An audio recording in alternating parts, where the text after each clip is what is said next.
Sir ఇప్పుడు మీకున్నటువంటి MP గారు ఇప్పటి మీతో ఎలాంటి యొక్క సన్నిహితం ఉన్నది తన మధ్యనే అని మీకు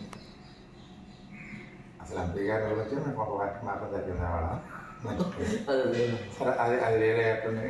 ఎంపీ అంటే చంద్రబాబు గారు రాజకీయం చేశాడు కానీ సరే ఆ రాజకీయాలు వేరే వేరు కానీ డెవలప్మెంట్ విషయంలో ఏదైనా కావాల్సిందని సాధించాడు. అందులో 1% కూడా ఇతనికి 1% కూడా లేదు. అది చూసినట్టు కనీసం 4 కిలోమీటర్లు ఉంటుంది వాళ్ళ ఇంటికి వెళ్ళే రోడ్డు. సరే కామరవాడ నుంచి వాళ్ళ ఊళ్ళోకి సొంత గ్రామం వెళ్ళే రోడ్డు చూసిరాడు. ఈ మయాన ధర్నాలు చేసి అవి చేసి ఇది చేసి చెప్తే అటప్పుడు గ్రావెల్కి కనుకొచ్చి చేశారు. తన ఇంటికి వెళ్ళే రోడ్డు కూడా ఈ నియోజకవర్గంలో 4 కిలోమీటర్ల రోడ్డు పోయించుకోలేని ఎంపీ ఎవరైనా ఉన్నారా అంటే అది ఒక చింతలపూడి కోటగిరి శ్రీధర.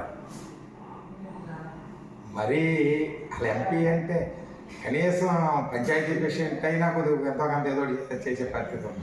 అసలు ఎంపీ అంటే ఆయన నిధులు ఏమవుతున్నాయి, ఆయనకు వచ్చే నిధులు ఏమైనాయి, ఆయనకు వచ్చే నిధులు పెట్టేసైనా ఆయన రోడ్డు పంపించుకోవచ్చు. అసలు చూస్తే ఇక అది చెప్పుకుంటే మనం ఎంత చెప్పినా అలా అది అనవసరం కూడా. అట్లాంటి పరిస్థితుల్లో ఎంపీ 5 ఏళ్ళు కాలం గడిపాడు ఆయన. ఇక ఎందుకు వచ్చిందిరా మనకైనా ఆయన ముందు నేను పోటీ చేస్తాను. అవి సీటీ అట్టపోయి 100% ఓడిపోతున్నారు. నేను ముందే పోటీ చేస్తలేదనేది ప్రకటన చేసేది హాయిగా చెప్పుకున్నాడు. కనీసం ఈ నియోజకవర్గం సొంత నియోజకవర్గంలో సరే ఎమ్మెల్యేని వదిలేసిన ఎమ్మెల్యే సరే పక్కన పెట్టిన ఎంపీగా నీవు చేసింది ఏంటి డెవలప్మెంట్, ఎక్కడ ఏమి ఇచ్చావు, అసలు ఏమి చేయగలిగావు? అసలు కనీసం సొంతూరు కూడా రోడ్డు వేయలేని పరిస్థితుల్లో ఎంపీ చేశారంటే అసలు దానికి మనం చెప్పుకోవడం కూడా అది ఒక రకంగా చాలా ఇదైన విషయం. కానీ మరి ఆయనకి ఏమనిపిస్తుందో మాకు అర్థం కావట్లేదు. కానీ మేము చాలా జాలి పడతాం.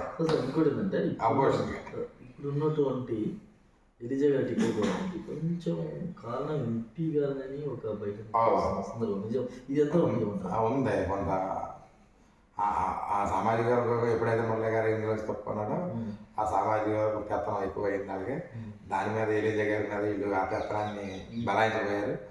ఆ బలాయిస్తాక అతను కొద్దిగా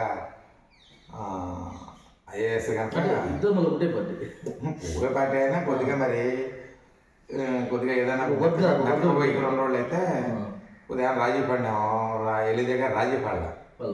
ఇప్పుడు వాళ్ళ పరిస్థితులు ఏంటంటే వాళ్ళని రాజకీయంగా ఎమ్మెల్యే అయినా సరే మన కాలు కింద చెప్పు కింద ఉండాలనే పరిస్థితుల్లో రాజకీయాలు ఉంటాయి. కానీ ఈయన ఐఆర్ఎస్ అవటంలో అది కొద్దిగా బెడ్స్కొట్టి ఇద్దరి మధ్యన క్యాష్ వచ్చి దానివల్ల కూడా కొంత జరిగింది. అయితే ఏ మార్గం వాళ్ళు చెప్పాలంటే నిధులు తేలేదు, ఏదైతే గారు డెవలప్ చేయలేదనే కానీ జనంలో ఆయన బాగానే తిరిగాడు. జనం వరకు బాగానే ఉంది.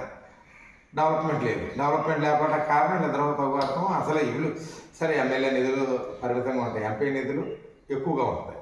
అది మన అందరికి తెలిసింది. మేము కావూరు గారిని చూసాం ఎంపీగా, బోళ గురురావుని చూసాం, కృష్ణ గారిని చూసాం, కావూరు గారిని చూసాం. కావూరు గారికి 100% వీళ్ళు ఎవరు సాగదు. లేదు ఆ కావూరు గారు చేసిన టైంలో నిధులే కదా అంతకన్నా పెంచారు కదా. ఇప్పుడు నిధులు ఏమైపోయినాయి? ప్రతి గ్రామంలోనూ కావూరు గారి ఏదో ఒక నిధులు ఆయన నిధులు ప్రతి గ్రామంలోనూ ఉంటాయి.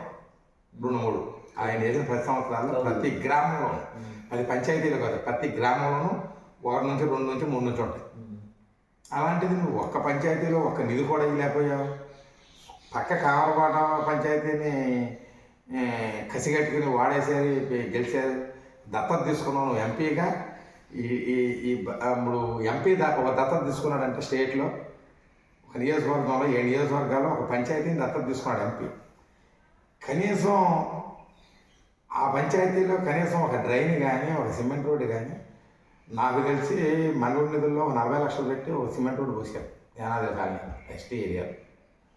అది తప్ప డెవలప్మెంట్ అనేది ఒక్క ఆ రంగంలో కూడా చేయలే. ఎంపీగా దత్తత తీసుకోవాలంటే పంచాయతీ ఎక్కడ ఉండాలా, ఏ విధంగా ఉండాలా, కనీస వసతులు కూడా లేవు. చూడండి పైన కనీస వసతుల కంటే ఎక్కువ ఉండదు. దత్తత అంటేనే కనీస వసతుల కంటే హైఫై. అసలు కనీస వసతులు కాదు. అసలు మీరు వెళ్ళి పంచాయతీ చూడండి ఒకసారి రౌండ్ వేసి. అసలు అది ఆ పరిస్థితి ఎట్టుందో, ఆ రోడ్లు ఎట్టున్నాయో, ఆ పరిస్థితులు ఎట్టున్నాయో అంతవరకు ఆ మురళి గారి టైంలో చేసి వదిలిపెట్టినవి తప్ప ఏమీ లేదు అక్కడ. ఒక సిమెంట్ రోడ్ నాకు తెలిసి మేము మొత్తం తిరుగుతుంటాం కదా ఇప్పటికప్పుడే ఇటు చూసిన నియోజకవర్గంలో అన్ని ఏరియాలు తిరుగుతూ ఉంటాం కదా. నాకు తెలిసి 40-50 లక్షలు పెట్టి ఒక సిమెంట్ రోడ్ మట్టుకు మండలం నుంచి అవి ఏది ఈ పన్ను 40% వచ్చేవాయి కదా సెంట్రల్ నుంచి ఆ నిధులతో పోసేది. సెంట్రల్ ఫండ్ అవి సెంట్రల్ ఫండ్ మండలానికి వచ్చిన ఫండ్స్ నాబార్డ్స్ కదా ఈ మనం కరువు పని నరేగా నిధులు ఇప్పుడు అవి పంచాయతీకి రావాలా. అట్లాంటి పంచాయతీ మండలానికి వచ్చినట్టున్నాయి. మండలానికి వచ్చి అక్కడ పోసారు. అది తప్ప అసలు నీకు ఒక కమ్యూనిటీ హాల్ ఇచ్చిన పాపాన్ని కాలేదు, ఒక బస్ స్టాండ్ ఇచ్చిన పాపాన్ని కాలేదు, ఒక రోడ్డు ఇచ్చిన పాపాన్ని లేదు. కనీసం వాళ్ళ ఇంటికి పోసుకునే రోడ్డు కూడా పోసుకునే పరిస్థితి ఈ ఎంపీ గారు ఉన్నాడంటే మేము ఒక నవ్వాలో బాధపడాలో ఒక రకంగా అయితే నాకు జాలి వస్తుంది. ఆ పరిస్థితుల్లో ఎంపీ 5 సంవత్సరాలు పూర్తి.